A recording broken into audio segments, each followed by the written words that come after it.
When we came here, my friend Adam and I, we arrived in a city called Weymouth, and it was very cold as I remember. We had a little money, like 20 euros. We were so hungry and thirsty. I remember it was on Sunday. We didn't have any other money, just euro. And we went to every restaurant and shop to find food and water. And they just said, no, we didn't accept euro here.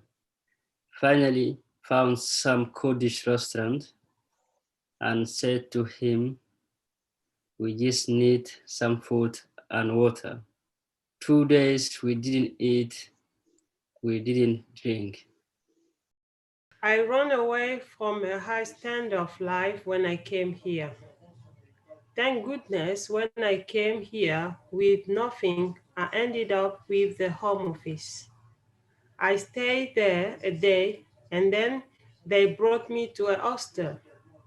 I opened the room and started crying.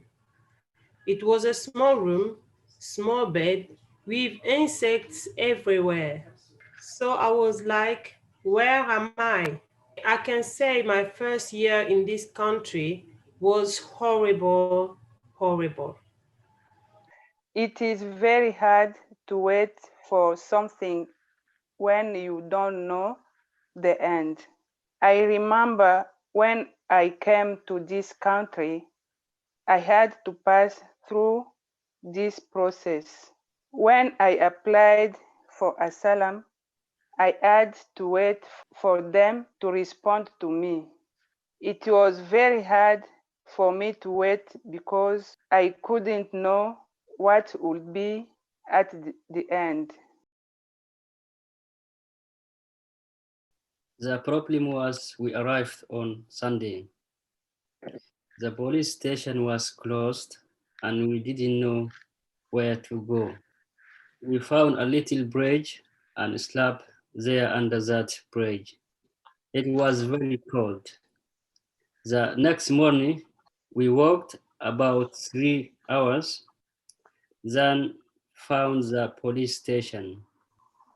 We stayed there for about 40 hours, and then they took us to Birmingham. We also stayed there about 40 days, and they transferred us to Stoke-on-Trent. Where I am going. I can't go that way.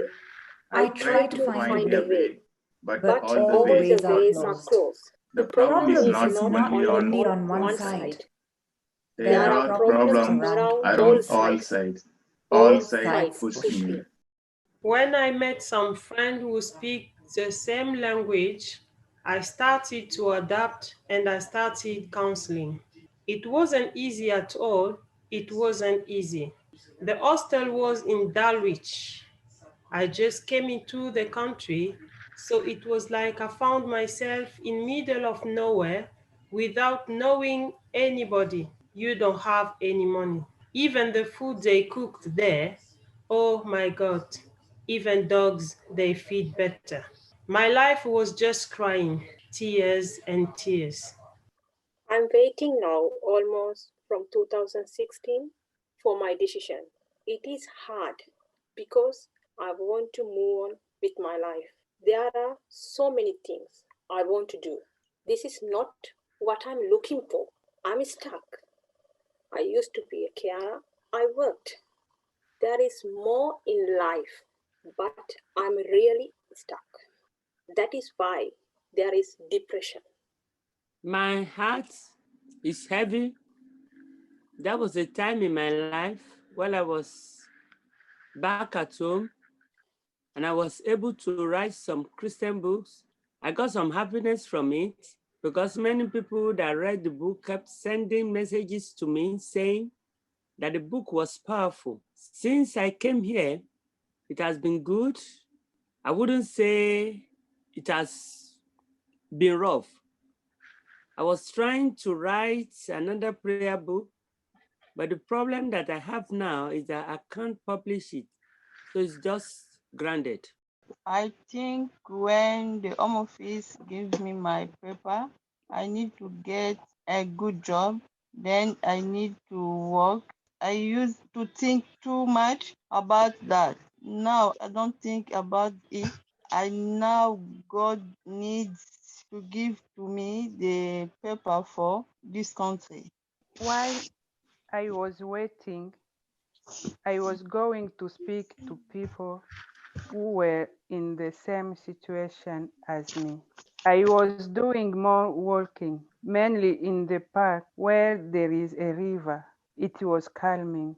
It helped me to wait for the result of the home office. When I talked to people in the same situation, I felt like I was not alone. You need to talk to people who can understand you, what you are going through.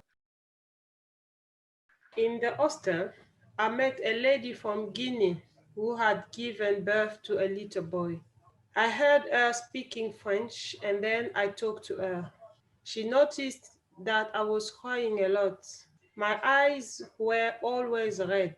Every morning she came and knocked on my door, so I was spending all my day in her room. If I can call someone a friend, it's that lady. She helped me a lot. There was no other way. We just had to wait and to bear everything. 2 days without water and food, 2 days. You can't travel, you can't move out of your place. You just get stuck. You can't move on. You can see your family. You have a grandson, but I can't go and see the baby because of the immigration issues. You can't do what you want to, so it's not good enough for me. There is a famous Kurdish expression. Every New Year, people say, I want to go back to the year before, but they would never say that now because 2020 was the worst year that happened. This virus destroyed all my plans. I moved to study at the college, but they closed it after just 1 week, and my course is postponed for another 4 months.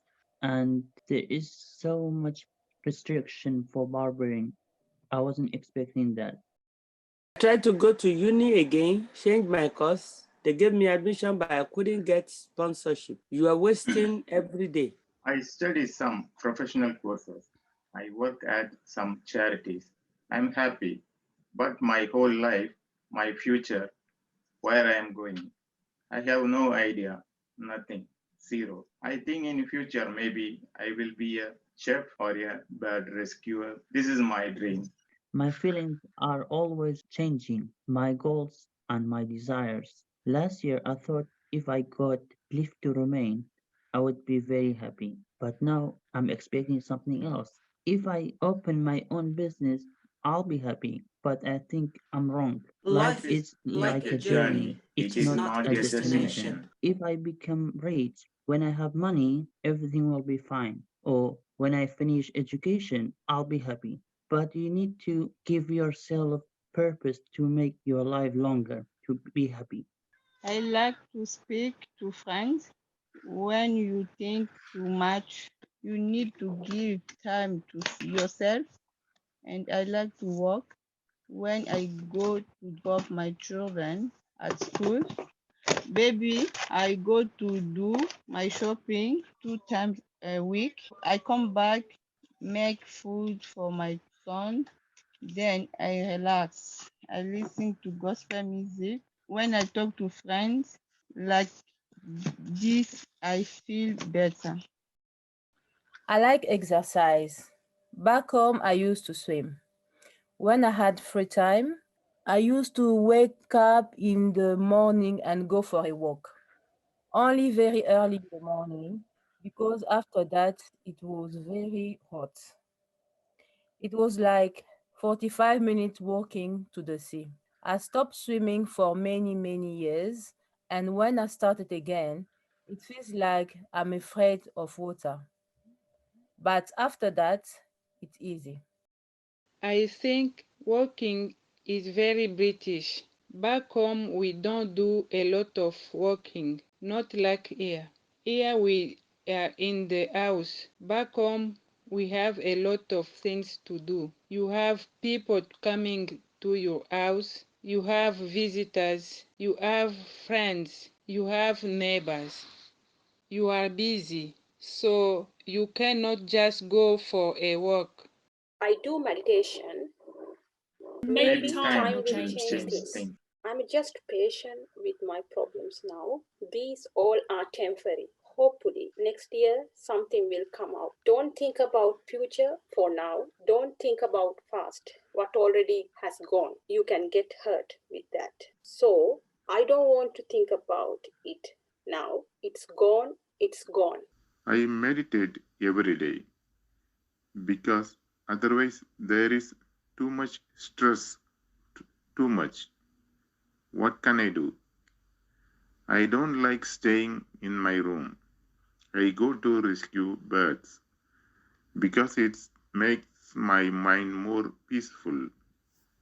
I feel happy when I spend time with myself. I wasn't like that before, but I got used to it.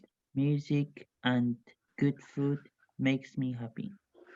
Now, at least for day a week, I go for a walk for at least an hour. In the summer, it could be in the evening, but now it's winter. I go a bit early.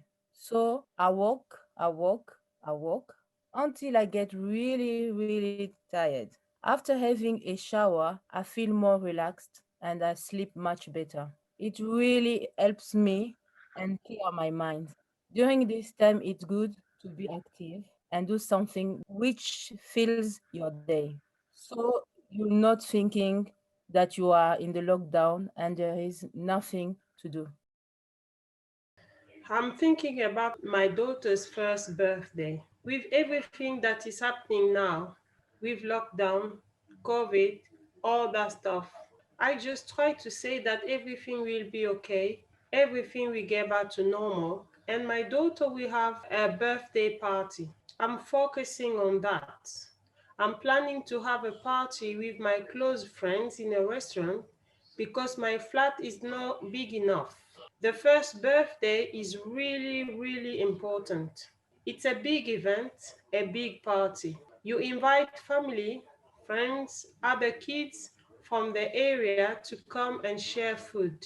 It has to be memorable. She is called Hope. She is my hope in everything. Every difficult time, she is my hope. I have to be positive. Keep hoping for good things to happen.